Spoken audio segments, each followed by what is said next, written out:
Oh boy. We have such a big show. Wow. As pages go in the Talmud, today's page, Shabbos 31, Daf Lamed Aleph, is one of the biggest.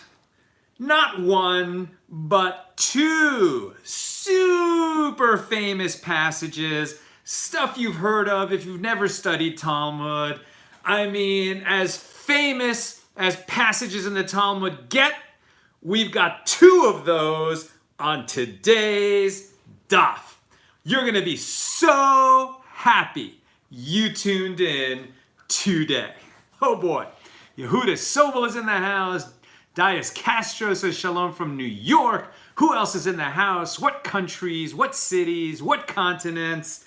I am so excited to be sharing Talmud with you today. You're going to be blown away. This is as good as it gets. It's a big, big daf. Here we go. Per what we learned yesterday, we always want to begin with a little bit of humor, just like the sage Rabbah did. So here's a little humor to get us going. And even before the humor, thank you, police officers. Not everybody can hunker down right now. Police officers are going to work. They're keeping us safe. And in New York City, I'm so sorry to even have to say this, there have been police officers who have lost their lives already to COVID-19. So we honor every police officer around the world who is going to work during the plague. Thank you, police officers. If you join me in thanking them, please hit that love button a whole bunch of times. Okay, switching gears. A little humor to start our show. An anti-Semite is drinking in a bar, and he notices a Jew sitting nearby. So he says, "Bartender, a round of drinks for everybody in the bar except the Jew." Everybody gets a drink. The anti-Semite looks over at the Jew like, huh. And the Jew looks back at the anti-Semite with a huge smile.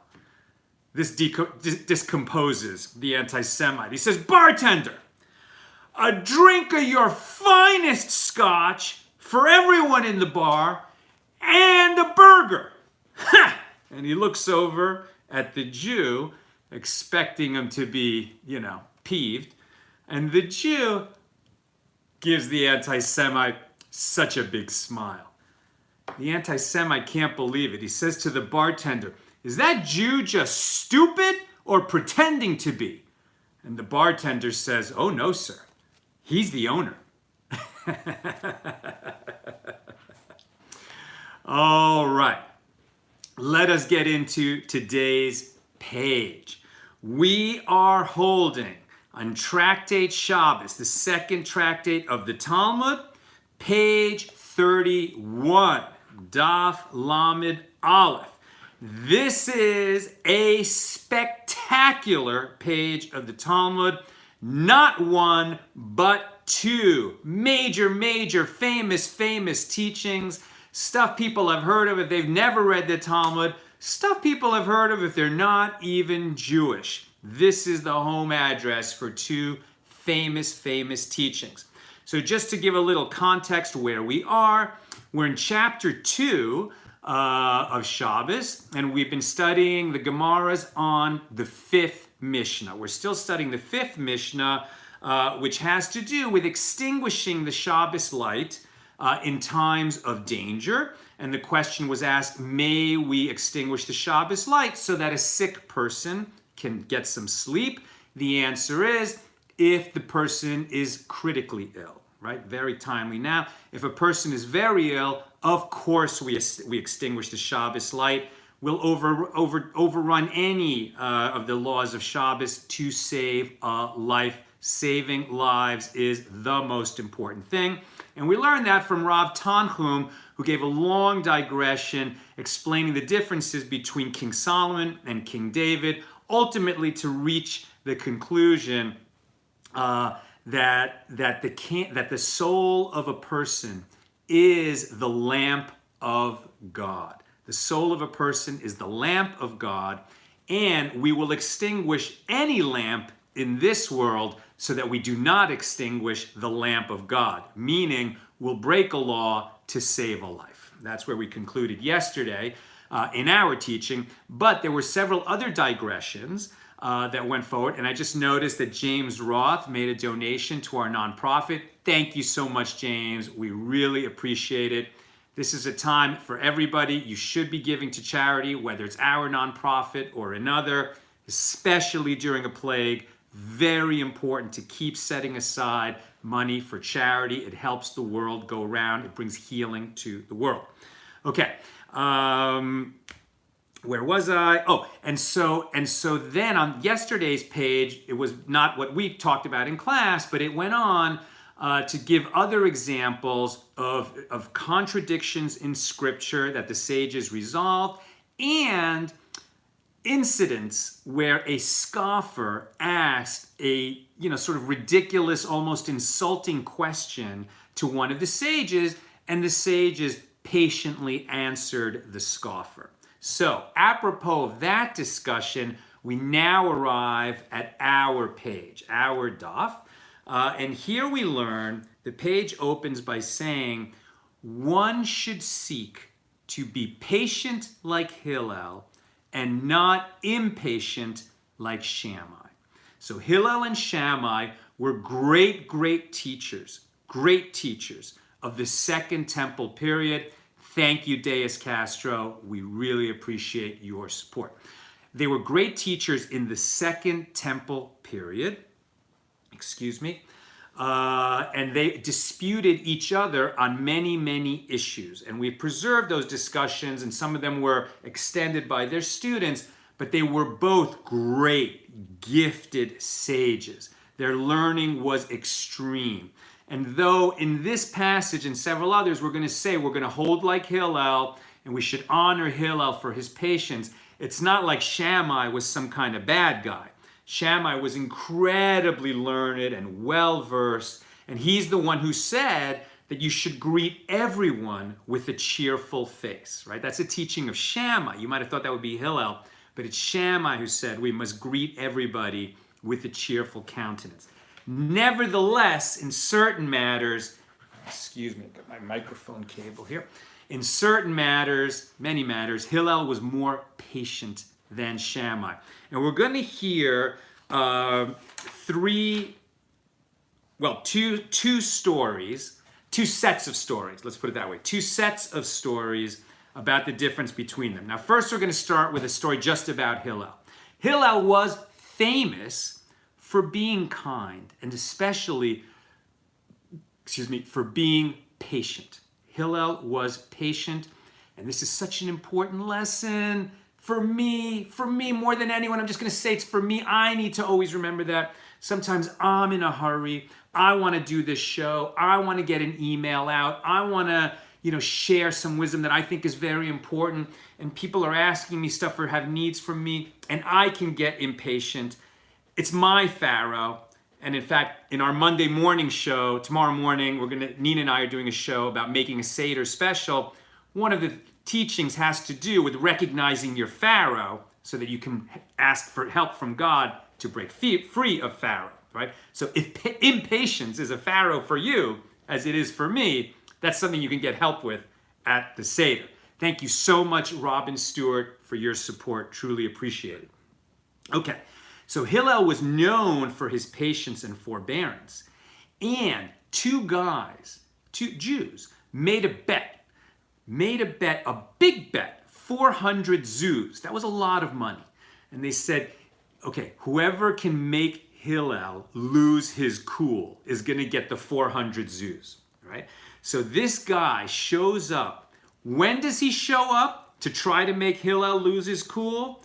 Erev Shabbos. Now, if you're Jewish and you keep Shabbos, then you're pretty familiar with the late Friday afternoon rush, right? Like you're trying to get everything done before Shabbos starts because you're going to have to turn everything off. You can't hit many more light switches. You can't turn TVs on and off. You got to have all the food ready. You got to wash yourself with hot water. We talked about that recently. There's just so much to do to get yourself and the home ready for Shabbos. And that's when this guy went looking for Hillel, stood outside his home and said, "Hey, who here is Hillel?" Now Hillel at that time was in the middle of washing his head, his face and hair to get ready for Shabbos. When this guy starts shouting outside quite rudely, "Who here is Hillel? Who here is Hillel?" Hillel wrapped himself in a cloak, came outside and said, "Yes, my son, how can I help you?" And then this guy asks him a question meant to be a foolish and insulting question, right? The point of this was to win his bet by making Hillel lose his cool. So in the midst of Hillel's rush to get ready for Shabbos, while he's washing himself, this guy interrupts and says, "Hey, if you're Hillel and you're so smart, tell me, why is it that Babylonians have oval-shaped heads?" It's nonsense, right? And in fact, it's an insulting question because Hillel was a Babylonian. So Hillel said, "Well, my son, the reason for that is because the midwives in the Holy Land have more training and experience than the midwives in Babylonia. And, so some of us come out with misshapen heads." The guy's like, "Oh, okay, fine." He goes away. He comes back a few minutes later. "Who here is Hillel?" Now, he was just there. "Who here is Hillel?" Hillel interrupts his preparations for Shabbos again, puts on a cloak, comes outside. "Yes, my son, how can I help you?" And he says, "The residents of Tadmor, the people who live in Tadmor, why are they so bleary-eyed?" He says, "My son, that's because they live in a place where there's a lot of wind and sand, and the sand gets in their eyes." The guy grumbles and goes away. Comes back a few minutes later. "Who here is Hillel?" Hillel comes out again, very patient, and he says, "Why is it that Africans have wide feet?" And Hillel says, "Well, that's because the Africans that you're talking about live in places where there are a lot of marshlands, and they need wide feet to walk around in the marshlands." The guy grumbles and goes away. Finally, the guy comes back. He says, "Are you Hillel? Could you come out here? Hillel, come out here." Hillel comes out one more time. He says, "Yes, my son, how can I help you?" And the guy says, "All I could say about you, Hillel, is I hope there's not any more Jews like you in Israel." And Hillel says, "Why?" He says, "Because you cost me 400 zuz," because I lost the bet. And Hillel says, "Well, if having more people like me is going to cost you 400 zuz, I think it's worth it. There should be more like me and cost you another 400 zuz if necessary." That is how important it is to be patient and kind. That's the first story. The second story comes in 3 parts, and this contains one of the most famous incidents in the entire Talmud, and this really is about the difference between Hillel and Shammai. So, there was a non-Jew who was thinking about becoming Jewish. And so he walked up to Shammai, the great teacher Shammai, and he says to Shammai, "I understand that you have a written Torah and an oral Torah?" And Shammai says, "Yes, that's true." And he says, "Okay, well, you can convert me into a Jew as long as you only teach me the written Torah," which is nonsense. So Shammai, who's he was a great sage, but he also had a profession, and he was a builder, like an architect. And he had a yardstick. It's actually called a cubit stick, right? So he had a measuring stick that could measure a couple cubits. And with that measuring stick, he pushed away this prospective convert, who was really, how serious was he really, right? If he says he has no interest in the oral Torah. So the same guy walked up to Hillel, and he says, "So I hear you have a written Torah and an oral Torah. Convert me on condition that you only teach me the written Torah." Hillel said, "Okay, I will teach you. Today, let us begin with the alphabet." And so he taught him the Hebrew alphabet. Aleph, Bet, Gimel, Dalet, Hey, etc. The next day, the guy came for his lesson, and Hillel taught him the alphabet in reverse, starting with the last letter, Tuf, Shin, etc. So the guy said, wait a minute. Yesterday, you taught me the alphabet that it started with Aleph, Bet, Gimel, Dalet. Now you're teaching me the alphabet backwards. Which is it? And Hillel said to him, well, both cases you have the written alphabet. How do you know which way is the correct way unless you listen to me? As you can see, there is no possibility of learning the written law without understanding the oral tradition which transmits it. And then the prospective Jew understood the importance of the oral law. And he kept learning and eventually became a devout Jew. The second story, a guy who was thinking about converting to Judaism went to Shammai and he said, well, you can convert me to Judaism if you can explain to me the entire Torah while I'm standing on one foot. So Shammai, with his builder's measure, pushed the guy away. Thank you, Marianne Baddeley, for supporting our nonprofit. Truly appreciate it. Shammai pushed him away. So now the prospective Jew went to Hillel and he said, you can convert me to Judaism if you could teach me the whole Torah while I'm standing on one foot. Hillel said, okay, stand on one foot. You ready? That which is hateful to you, don't do it to anyone else. That is the entire Torah. The rest is commentary. Now go and learn. And the guy said, that makes a lot of sense to me. And so he started learning, and he ended up becoming a devout and learned Jew. The third incident, a guy was walking past the synagogue, and he heard inside, in the Beis Midrash, the room where they were teaching Torah, that they were teaching the laws of the high priest, the garments of the high priest. And actually, there's a nice picture here. Unfortunately, it's black and white in the larger version. It's in color, but you can kind of see it there. But the garments of the high priest were very beautiful and included a lot of gold. A gold in the breastplate and in the sitz, which is on the forehead of the high priest. The high priest, right? The descendants of Aaron, and only one of them in every generation could be the high priest. So this non-Jew went to Shammai and he said, you can convert me to Judaism if you'll make me the high priest. And Shammai said, okay, that's ridiculous, and just pushed him away with the builder's measure. So he went to Hillel and he said, you can convert me to Judaism as long as you make me the high priest. So Hillel said, very well, my son, let us start learning. And the guy started learning, and then Hillel showed him all of the laws which restrict and obligate the high priest. And among those laws, this non-Jew who's learning and starting to become a Jew, studying to become a Jew, he sees that if a commoner, meaning a Jew who is not a priest, approaches the Holy of Holies, he will die.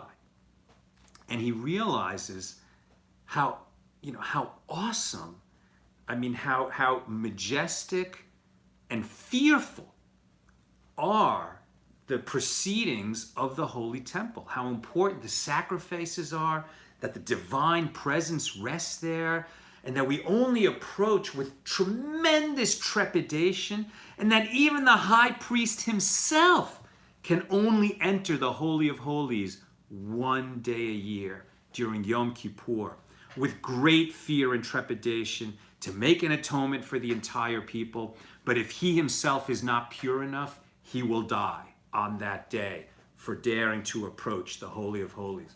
And then this guy had learned enough to realize that his request when he started was just arrogant and rude and obnoxious and the comment of a scoffer.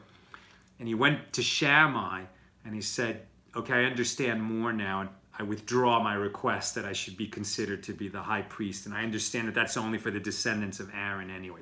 It's not for me. And then he and the other two prospective Jews, they got together. And here, let me read the quote directly.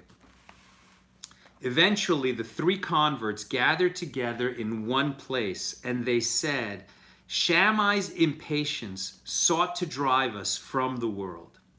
Hillel's patience brought us beneath the wings of the divine presence. My friends, how great is patience? How great is kindness? How great are patience and kindness in the face of people who annoy us? How great are patience and kindness when we're in a hurry and we're being challenged by somebody who clearly doesn't get what we're all about. They're kind of insulting and arrogant, and it's just transparent to us that they're ridiculous. They're ridiculous characters. But if we can maintain our patience and our kindness in that moment, that is one of the moments for which we were placed in this world. That's how great patience and kindness are.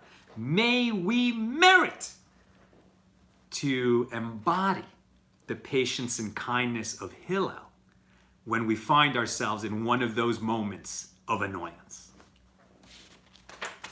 Okay, get back to my notes.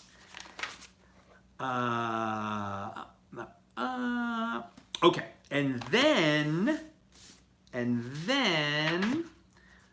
we move on from Hillel and Shammai, and there's just a little bit from Reish Lakish about a verse from Deborah Renee Hazelwood. Thank you so much for your support. Truly appreciate it. And then there's a little line from Reish Lakish, sort of interpreting a verse from Isaiah as referring to the 6 orders of the Mishnah. And then that brings us to an interpretation of that same verse. And the verse is from Isaiah, and the faith of your times shall be a strength of salvation, wisdom, and knowledge. The fear of the Lord is his treasure. The fear of the Lord is his treasure. Rava said, after departing from this world,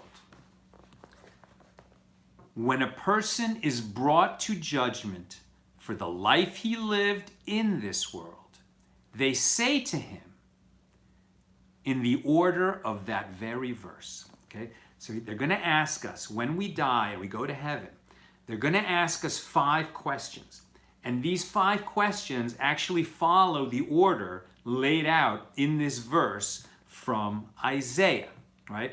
So the faith of your times shall be a strength of salvation, wisdom, and knowledge, and the fear of the Lord is his treasure.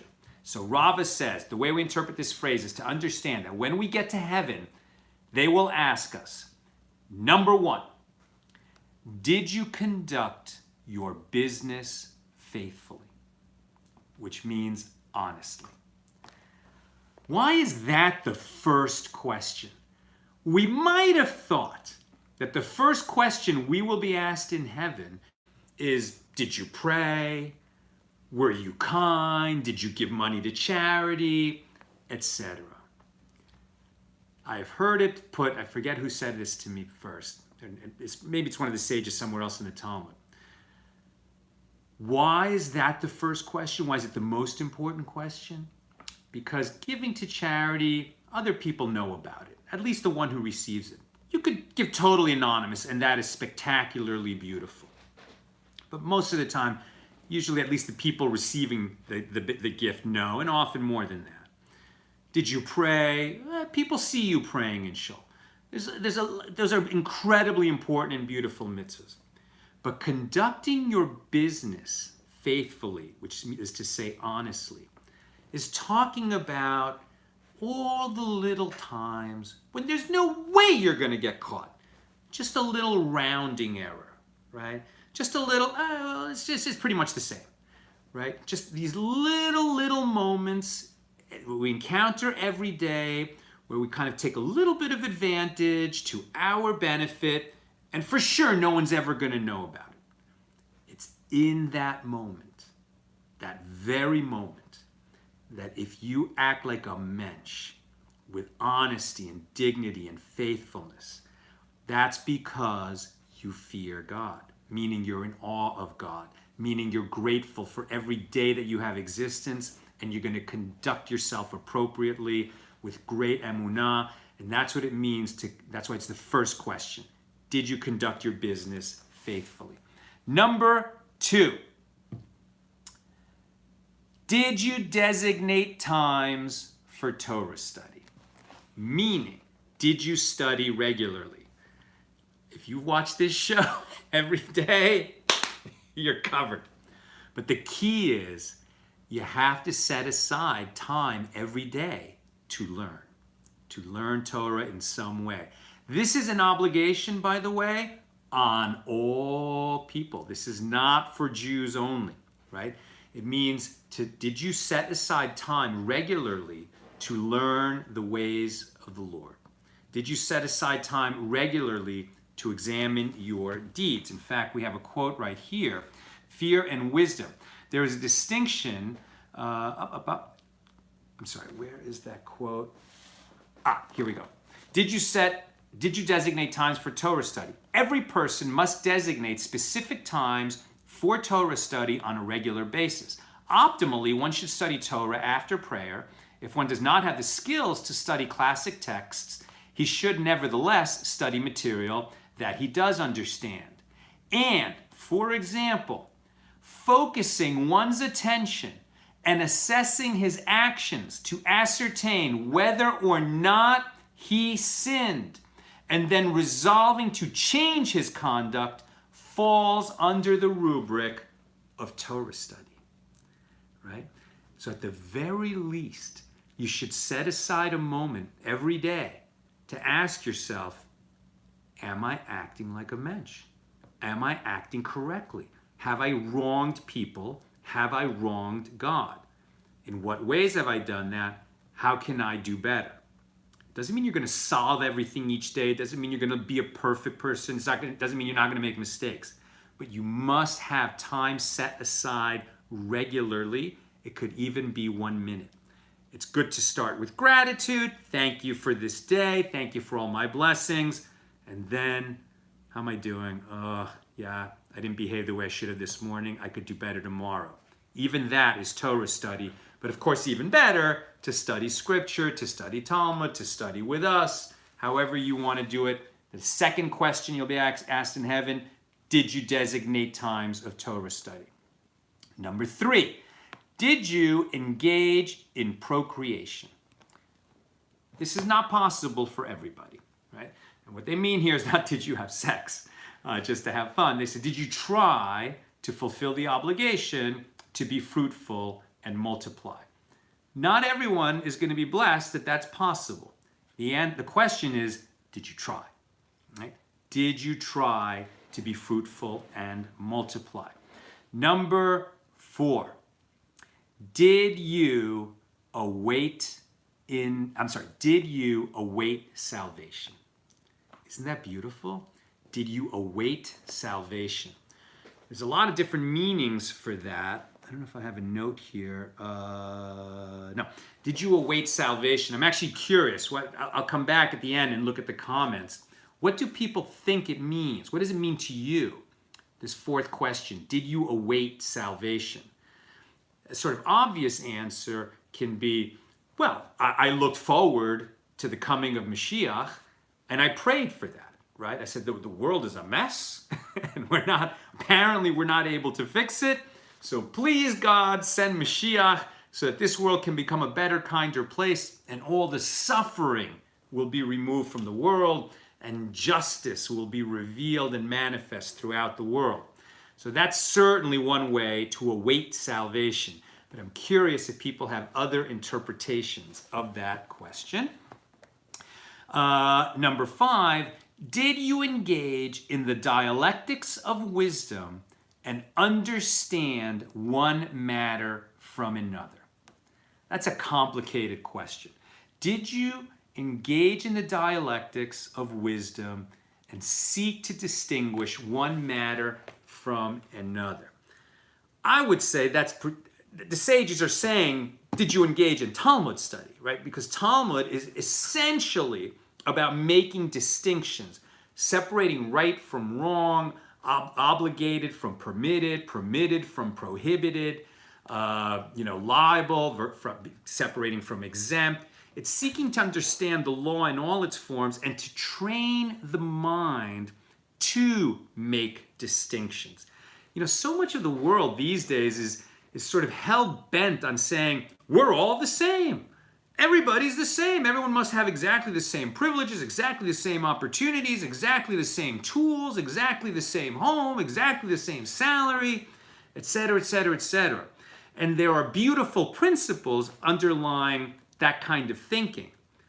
But to say that we're all the same is ridiculous. We are incredibly diverse, down to the fact that every individual is a universe unto himself or herself. We are so different, right? We are so different. And understanding not only how different people are, but how different we ourselves are, right? I'm different at 10 a.m. than I was at 9 a.m. I'm different today than I was yesterday. I confront a situation and it seems the same as a situation I've been in before, but it leads to a different outcome. Why? Right? Seeking to understand distinctions is how we grow in wisdom. The opposite, right? The opposite of engaging in the pursuit of wisdom by seeking to understand distinctions, the opposite of that is the very teenage answer, whatever. Whatever. Let us, my friends, you and me, let us seek to be people who never say, whatever. There's no whatever, right? Whatever is just lazy, right? We may not have time to consider a matter in a given situation, fine. But to say whatever means there's nothing to be learned there, and there's always something to be learned. Now, those are the five questions that they will ask us when we arrive in heaven. In case you're coming in late, just to quickly review the five questions. Did you conduct your business faithfully? Did you designate times for Torah study, regular times? Did you engage in procreation to fulfill the commandment to be fruitful and multiply? Did you await salvation? And I'm looking for people's answers. What does that mean? Did you await salvation? And number 5, did you pursue wisdom and seek to understand distinctions, distinguishing one matter from another? And nevertheless, continues Rava in our Gemara, and nevertheless, beyond all of these, if the fear of the Lord is his treasure, yes, he is worthy. And if not, no, none of these accomplishments have any value. There is a parable that illustrates this. A person who said to his emissary, "Bring me a measure of wheat up to the attic for me to store there." And the messenger went and brought it up for him. And he said to the emissary, "Did you mix in the portion of chamton, which is a preservative to keep away worms? Did you put that in it for me?" And the emissary said, "No, I didn't put it in."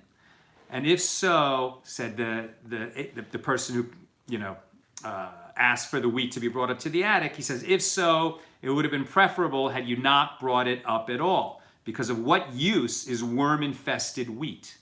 Likewise, Torah and mitzvahs, what we've been talking about, what those 5 questions ask. Did you behave like a mensch with your deeds and actions and your learning and your time? Did you use your time wisely during your life? Even if you did all those things and you engaged in Torah study regularly and you did lots of mitzvahs and you did all those things, but you didn't develop through that study and through those actions a proper awe of God, so then it was worthless. You just went through the motions and maybe you're trying to impress other people, but if it didn't bring you to have a relationship with God, you missed it. You missed your opportunity. And another example of that, Rabbah bar Rav Huna said, any person who has Torah in him, but does not have fear of heaven, is like a treasurer to whom they gave the keys to the inner doors of the treasury. The inner doors of the treasury. But they didn't give him the keys to the outer door.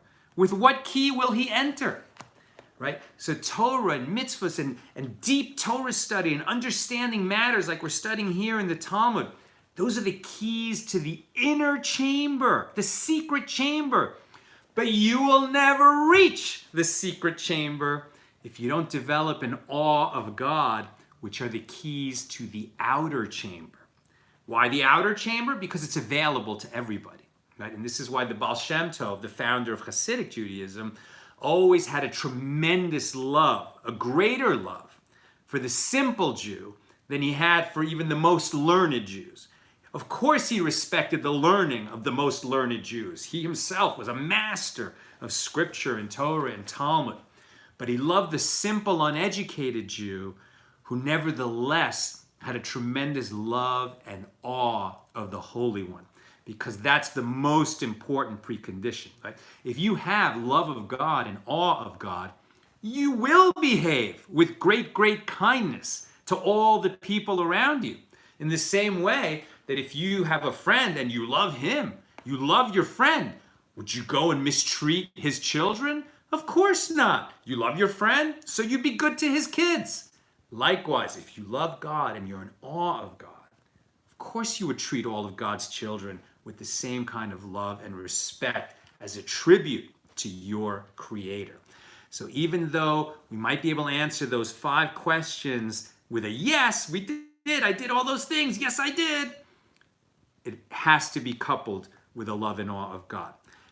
Having said that, if you behave honestly in business because you're aware that God is over you at all times, and if you set aside time every day for Torah study and to examine your deeds so that you will grow in being a good and kind person and a mensch and one with great wisdom from our sages, and you seek to be fruitful and multiply and create a family and take on the responsibility of having a family, and what was the 4th one? And you await salvation. I'm looking for comments on that. You awaited for salvation. And you sought to grow in wisdom. So the natural outcome of doing all 5 of those things will be that you'll grow in love and awe of God. And if you're not growing in love and awe of God, then you're doing one of those things wrong. So that is what I have for us today. Wasn't that an amazing page to have both the stories of Hillel and Shammai and the famous one of Hillel, saying to the guy who's standing on one foot, the entire Torah, what is it? That which is hateful to you, don't do it to others. That's the whole Torah. The rest is commentary. Now go study, right? That story was on this page, and the 5 questions that will be asked in heaven. This is a big page. Earmark it, dog ear it, whatever. Make a mark on that one. Daf 31, page 31 of Tractate Shabbos. Okay, now let me see if I can just reach this and see some of these comments on what it means to await salvation. Scott Gregory says, I interpret that as, did I wait and hope for the messianic salvation? I think that is the generally accepted interpretation. I'm with you on that. Hinda says, awaiting salvation to me means looking forward to the salvation of the world after and the arrival of the Mashiach. And now one distinction that we could make, right, because we're always making distinctions, how important that is. A distinction that we could make is the messianic world to come, which will be in this world, right, in the living physical world, and a different kind of salvation when we reach the world of souls, right? So that's when we die, we don't have souls, we are souls, and when we leave this world, we return to whence we came, the world of souls. That is also a kind of salvation. And we don't know that much about what that world of souls is like, But we can assume that we're going to know a lot more about how the world works when we get there. And that is a kind of salvation that we can look forward to. That's just some version of that is going to come to all of us. And then the question is, what's it going to be like? We don't believe that it's just binary, heaven, hell. It's not like that. It has infinite gradations, right? So depending on how we live this life, we sort of come into that world at a certain level, and then measured by proximity to the throne of glory, to the throne of God. But when the Mashiach comes, and this world, the physical world, is redeemed, and all of the dead are resurrected and come back, so that's a different kind of salvation and a very special one that we all look forward to. But it's not just awaiting, right? It's not just waiting for it. That Mashiach should come to this world and transform this world into the Messianic age. That is something that we can not only look forward to, but hasten, right? We can actually help Mashiach come sooner. How do we do that? Through Torah, through mitzvahs, through charity, through acting like mensches, through increasing the amount of goodness and kindness in the world, increasing the amount of awareness of God in this world, to make this world a home for God. The more we can do that, the closer Mashiach is to coming. And we have a tradition also that if all the Jews in the world would keep Shabbat 2 Shabbats in a row, Mashiach would come. It's seemingly far off, but you never know. The world is so different now than it has ever been before, and so many more people are not doing stuff on Shabbat that they formerly did, that maybe it's not that far away.